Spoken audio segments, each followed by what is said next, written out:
My name is Talia Quinn, 26 years old. For 8 months, I thought generosity would build a future. Coffee dates, dinners, movies, weekend trips, concerts, my card, my I got it, his smile. I make decent money in IT support, around 72K. Not rich, but stable. Paying felt easy. It felt kind. Mason Reed, 24, called himself a social media strategist. He had a sleek site, a ring light, and a pipeline of maybe 3 clients a quarter. I wasn't judging, hustle is hustle, but designer sneakers and the latest phone sat oddly next to waiting on invoices and a split level with roommates. Last Tuesday, he texted a link with fireworks. Mason, celebrity chef spot opens tonight. Tasting menu, we have to go. Me, checks menu, winces. Babe, it's $500 per person. Not in my budget. Let's pick somewhere else nice. 3 dots appeared, disappeared. Hours later, silence heavy enough to sag the screen. Around 4, my phone pinged again. This time, not a text, an Instagram story, his. White text on a black background, headlining like a sermon. Why do broke women even try dating?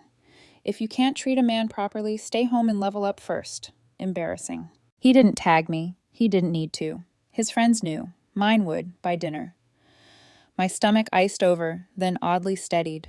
I didn't call. I didn't argue. I opened my banking app. 8 months of statements. I scrolled. Every dinner, every coffee, every subscription, every movie stub. The weekend trip with the surprise upgrade, the birthday coat, the concert tickets he said he'd get next time. Screenshot, screenshot, screenshot. Then the Notes app. 2 hours of math with the precision I used for ticketing systems. Total 6047. No fighting, no paragraphs, just a ledger. I opened Venmo, set the request public, typed the amount, and in the memo wrote, 8 months of dates, dinners, movies, and trips. Since I'm too broke to date properly, here's your half of our relationship expenses. Thanks for clarifying my financial situation. Send. I went back to the ticket queue and answered a service request about a printer that only jammed on resumes. Somewhere between steps 3 and 4, my phone began to vibrate like a trapped insect. First, Kelsey, his friend. Then Brandon, then Evan. 14 calls from Mason. I let them stack into a neat little column of missed attempts. Texts followed, fast and breathless. Mason, what the hell is wrong with you? Take that down now. Mason, you're doing this over one dinner? Psychotic. Mason, everyone can see this. Answer. I didn't, but I watched the comments bloom under the public request like a time-lapse garden. James, my buddy. 8 months of funding the entire Vibe solo? This man was a dependent. Dennis, coworker. This is the most organized clapback I've ever seen. Random user 444. 6.4K in 8 months is literally a used car. Kelsey. Public money shaming is financial abuse. Another stranger. Financial abuse is making someone pay for everything, then calling them broke publicly. The request hit 300 likes in under 2 hours. Someone screenshotted and tossed it onto Twitter. I muted my phone and finished the printer ticket. At 7:30, Ring buzzed. The screen lit with Mason on my doorstep in the birthday coat I'd bought him, clutching the designer backpack I'd split with his mother at Christmas. His jaw was tight. The camera made his eyes look too large. Talia, open the door, he said, and forced a shrug smile for the lens. Let's talk like adults. Hi, Mason, I said through the speaker. Did you come to pay the Venmo request? Open the door. For what? I asked. To discuss how broke I am? He exhaled hard. I was venting. You know I didn't mean you. You meant it enough to post it publicly and let your friends drag me. Take it down and we can talk. Pay it, I said, and we can talk. He toggled between pleading and fury in 10-second loops. A neighbor cracked her door. Mason looked over his shoulder and lowered his voice to that careful, performative concern. He won't let me in, he told her. This is abuse. She squinted at the camera. Honey, she doesn't have to let you into her home. That's not abuse. That's boundaries. Mason left after that with a promise typed into the ring mic. You'll regret this. At 9, his counterpunch landed, a Notes app screenshot on his story. Since someone wants to count pennies, here's truth. For 8 months, I gave her emotional labor. I listened to work rants, helped her style, raised her social life, taught her wine, elevated her entire existence. But sure, let's talk dinner money. A woman's presence is the prize? Nah, my presence is the prize. I screenshotted it, then opened his website, the one linked on his Instagram bio. 3 clients in a year. Meanwhile, 10 grand worth of designer goods and photos. I posted one image to my story, a crop of his site's client page, names blurred, and a caption. Interesting definition of elevating my existence from someone who made 3K last year but owns 10K in streetwear.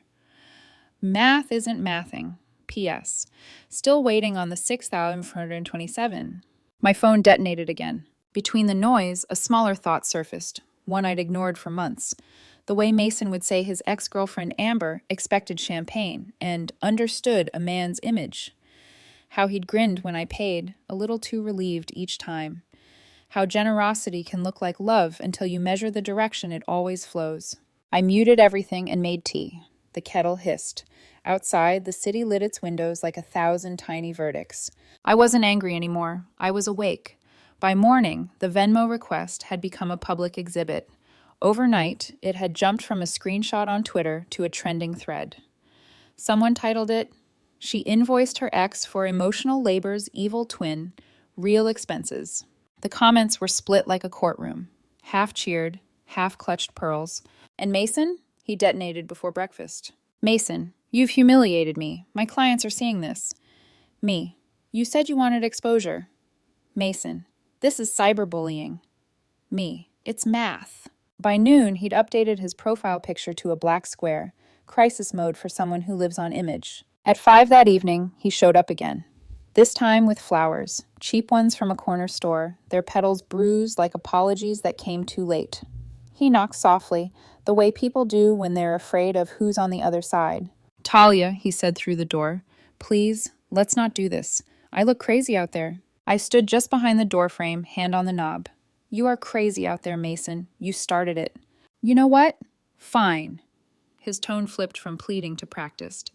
"You're proving me right. Broke and bitter. My ex was right about women like you." "Your ex?" I asked. "Amber, right?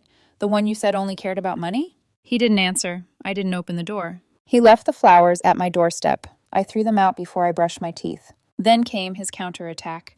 A Notes app screenshot posted to his Instagram story, white text on gray. "Talia's petty Venmo stunt doesn't show what I gave her. I offered emotional labor, aesthetic elevation, and stability. She was lucky to have me. This is why I'm done helping women who don't appreciate the energy we bring." He didn't tag me, but again, he didn't need to. His followers flooded my DMs. Financial abuse goes both ways. If you weren't happy paying, you should have said no. Girl math is wild. I didn't reply. I didn't have to. Because within an hour, one of his posts resurfaced, an old one, captioned, "I never pay rent, but always live luxury. Manifestation is real." Someone stitched it to my Venmo request with the words, "Manifestation, meet accountability." The internet, as it turns out, loves irony more than outrage. At 8 p.m., I got a message from a name I didn't recognize, Tyler M. Tyler: "Hey, sorry for messaging out of nowhere. I'm Mason's roommate." Me: "Brave of you." Tyler: "He hasn't paid rent in 2 months, says he's waiting on client payments. But he showed up with new sneakers last week and a gold chain. Now I know where the money came from."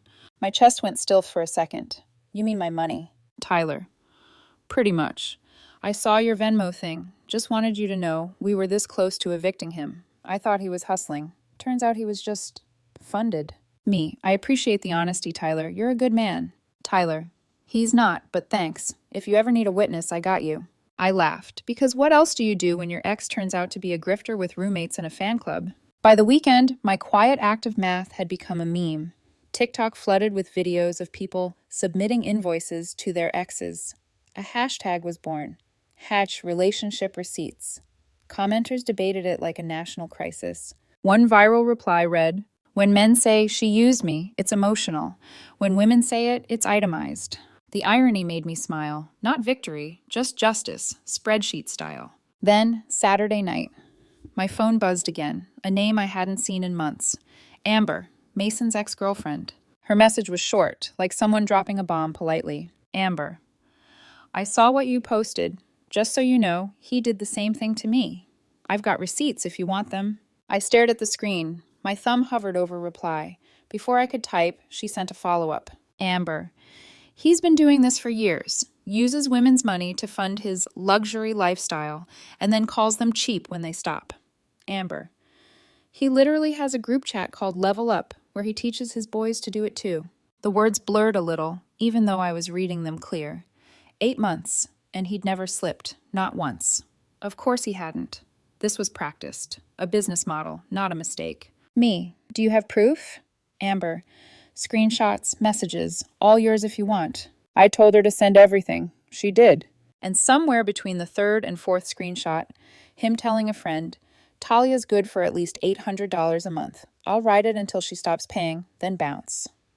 Something inside me shifted. Not rage, not heartbreak. Clarity again. Cold, clinical, necessary. He'd treated me like an investment, so it was time to collect. By Sunday, I had every message downloaded, every screenshot organized in a folder named ROI. I wasn't sure what to do yet, but I knew how to play the long game. And if Mason thought the Venmo request was the final act, he had no idea what public accountability really looked like. Because when the truth drops from a woman's hands, it doesn't make noise. It detonates quietly until everyone's looking at the pieces. Monday morning felt oddly calm, like the pause before a courtroom verdict. I woke early, brewed coffee, and laid out my evidence across the kitchen table like an investigator on a crime show. Every text, every receipt, every screenshot Amber had sent me. 8 months of my generosity, now neatly cross-referenced with Mason's own words, calling me a reliable income stream with good credit and bad boundaries. The part that stung wasn't even the words. It was how clinical he sounded. Like I'd been a business model, not a girlfriend. By noon, he'd launched his next attempt at control, a podcast appearance. A friend of his, one of those self-proclaimed modern masculinity types, invited him on to discuss toxic relationships. Amber messaged me first. He's talking about you, she wrote. He says you humiliated him online. I listened, because of course I did. Mason, on air. She was controlling. She'd track everything. Every dinner, every trip. I was generous emotionally, but she was obsessed with money. When I finally called her out, she weaponized social media. Financial violence is real, bro. Financial violence. The same man who had drained my savings and called me cheap for setting limits. I didn't respond publicly. I didn't need to, because 2 hours later, someone leaked a clip of Amber's screenshots to the same platform. It spread fast. 3 images. Mason texting a friend. Found another one. She's tech money with a soft heart. Mason bragging, Talia's still covering 80% of our stuff. Told her I'm in between clients. Classic.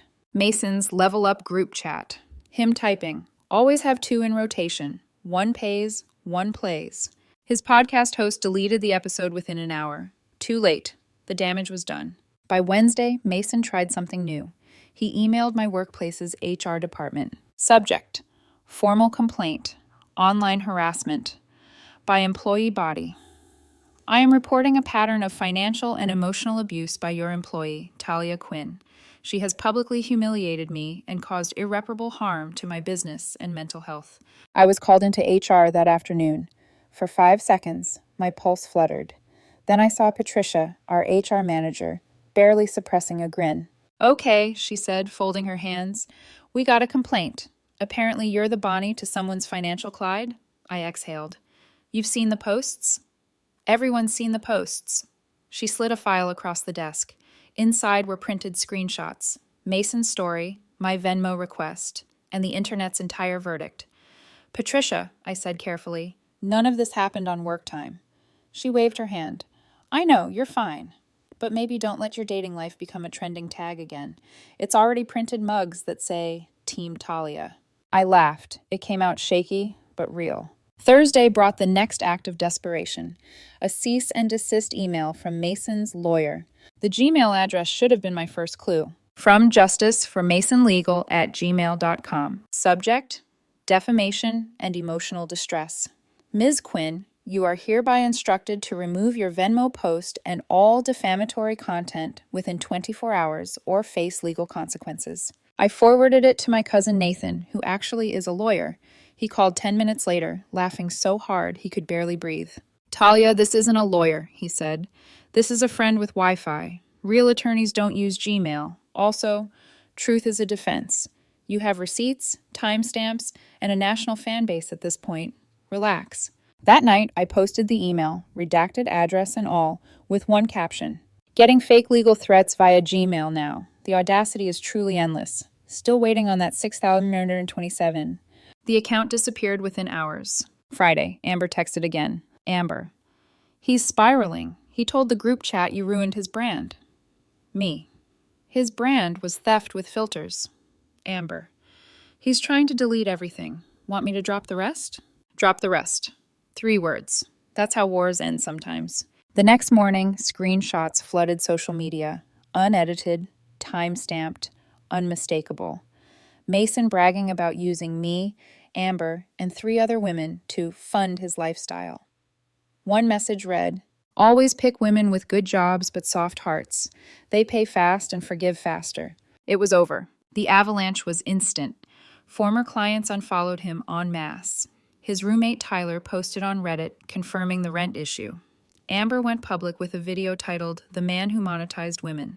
It hit 400K views in 2 days. And just like that, Mason's empire of pretense collapsed under the weight of his own screenshots. The last message I got from him came Sunday night. Mason, you think you won, but you just proved I was right about you. Bitter women always need a spectacle. Hope your 15 minutes were worth it. I typed, then deleted 3 replies before settling on one. Me, you wanted exposure? You got it. Then I added, the Venmo request is still pending. Blocked him after that. When I looked at the notification later, it was still there, my favorite little reminder. Your request to Mason Reed for $6,427 is pending. A single line, a tiny monument to every time I'd said, it's fine, I'll get this one. To every woman told generosity is love. It wasn't vengeance anymore, it was balance. And sometimes balance doesn't shout. It just waits, quietly accruing interest. A month passed, and for the first time in almost a year, my life felt like it belonged entirely to me again. The Venmo request still sat there, public, unfulfilled, glowing like a small campfire of accountability in a very dark forest. Every few days, someone new found it, liked it, or commented something half hilarious, half true. Best $6,427 she ever spent on freedom. He got the exposure he couldn't afford to buy. She turned receipts into revenge poetry. It had stopped being gossip and turned into folklore. Mason, meanwhile, had gone completely silent online.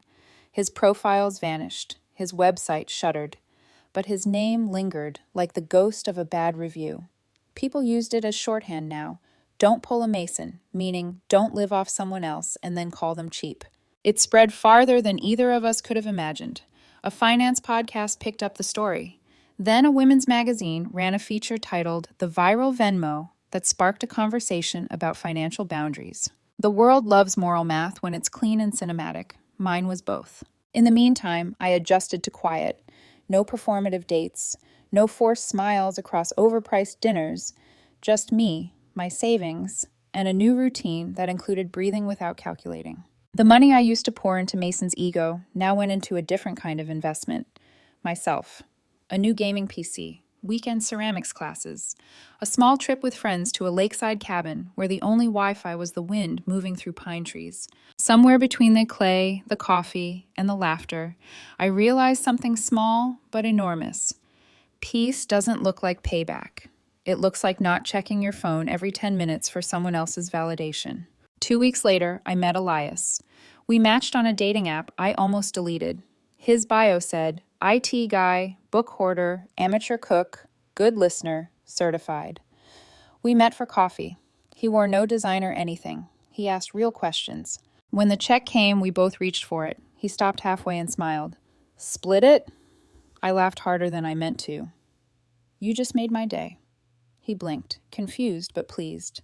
He didn't know the story, not yet.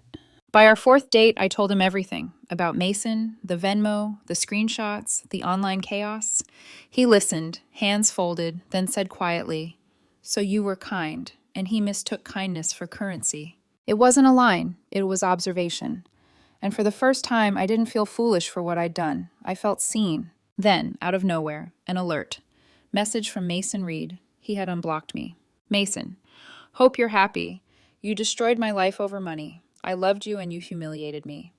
Mason, you and that ex of mine are bitter losers. Enjoy your boring, broke life. I read it twice. It was almost poetic. He still hadn't learned the difference between money and morality.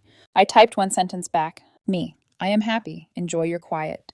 The Venmo request is still active.